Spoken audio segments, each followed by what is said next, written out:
King's Landing.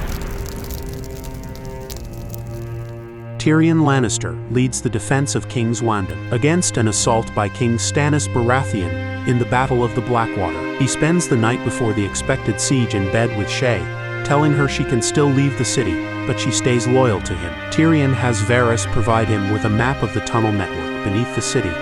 Varys tells Tyrion that he is all that stands between them and defeat. Bronn drinks with the Lannister men and has a confrontation with Sandor Clegane. Stannis plans a naval assault aiming to overcome the city's small defensive fleet and land his troops at the walls of the city near the Mudgate, unaware of Tyrion's plan. From the battlements, Joffrey berates Tyrion, demanding to know why his ships are not meeting Stannis' fleet. Tyrion has anticipated his strategy and does not field his fleet. Instead, he sends a single ship filled with wildfire into the heart of Stannis' fleet, leaking the volatile substance over the surface of the water. Bronn has been awaiting Tyrion's signal outside the city on the shores of the bay, and when Tyrion drops a torch from the battlements, Bronn fires a flaming arrow, triggering a massive explosion. The ensuing conflagration devastates Stannis' fleet and destroys the ship of Davos Seaworth, as well as killing Davos' son Mathos. Stannis responds by putting his men ashore inside rowboats, landing further from the walls to avoid the still-burning inner bay. With less protection for his troops, he predicts that thousands will die. He leads the assault personally and is the first to reach the walls. Tyrion orders Sandor to lead a sortie beyond the Mudgate to repel the attackers. The Hound does as he is asked, but is terrified and demoralized by the fire. Ser Lancel Lannister accompanies him and is wounded by an arrow.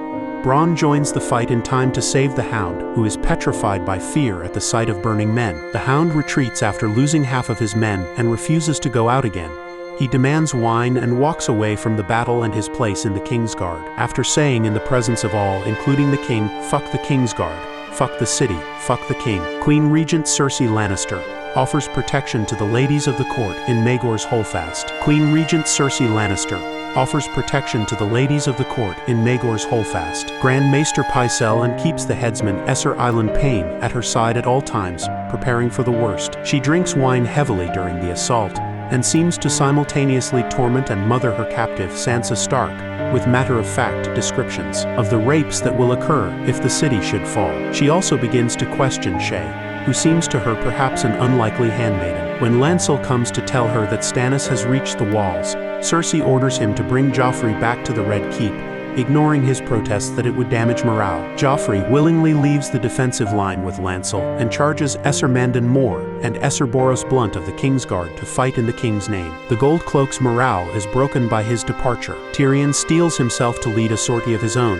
He rallies his men by telling them that if not for their kingdom, glory, or riches, to fight for their city, their homes, and their women, and gives them a final boost of morale by confidently saying, "Those are brave men knocking at our door. Let's go kill them."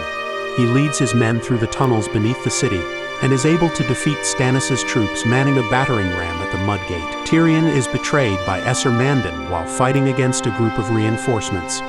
Mandon attacks Tyrion with the intent of killing him but misjudges the distance, and only slashes Tyrion across the surface of his face with his sword. Before he can strike Tyrion again, Tyrion's squire Podrick Payne kills Ser Mandon from behind with his spear. Tyrion, barely conscious and held by Podrick, watches a battle that seems lost before losing consciousness. Lancel returns to Cersei to warn that they are defeated unless Joffrey returns. When Lancel tries to be firm with her, Cersei ignores his counsel, pushes him out of the way, deliberately causing him pain by hitting his injured side, and storms out. Sansa tries to keep up the morale of the other women. Frightened by Cersei's sudden departure, she leads the sheltered noblewomen in singing the Mother's Hymn. Shae tells Sansa to go to her chambers, lock herself in, and await Stannis, as he would not harm her but Ser Ilyn might. Sansa finds the Hound waiting in her room. He offers to take her north to Winterfell, but she says she will be safe there when Stannis takes the throne. The Hound scares Sansa but tells her to look at him, saying that since the world is made up of killers like Stannis, her father, her brother Robb, and he himself, she better get used to looking at them. Though he promises to protect her, she is still too afraid of him to go with him. Cersei has taken Tommen to the throne room. She sits with him on the Iron Throne and tells him a story about a young lion, and how he did not need to fear other beasts of the forest, the wolf and the stag. As she does this, she readies a lethal dose of essence of nightshade for herself and for her son. The forces of Tywin Lannister and his new allies in House Tyrell join the battle. Their cavalry charge is led by a warrior dressed in the armor of Renly Baratheon, and he decimates Stannis' army. The survivors flee to their ships. Stannis is dragged from the battle by his guards, screaming for his men to stand and fight. Tyrion collapses into unconsciousness. As the battle turns in the Crown's favor, Tywin enters the throne room and announces their victory, just in time to stop Cersei from killing Tommen. Ser Loras Tyrell reveals himself as the knight wearing Renly's armor.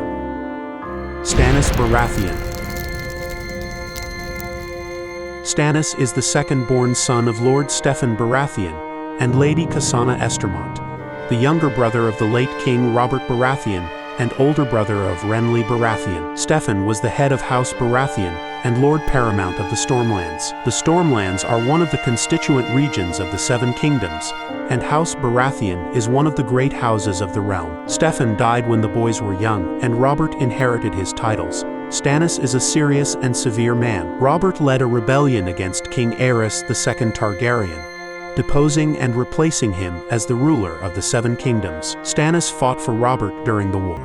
He was besieged at Storm End for much of the conflict.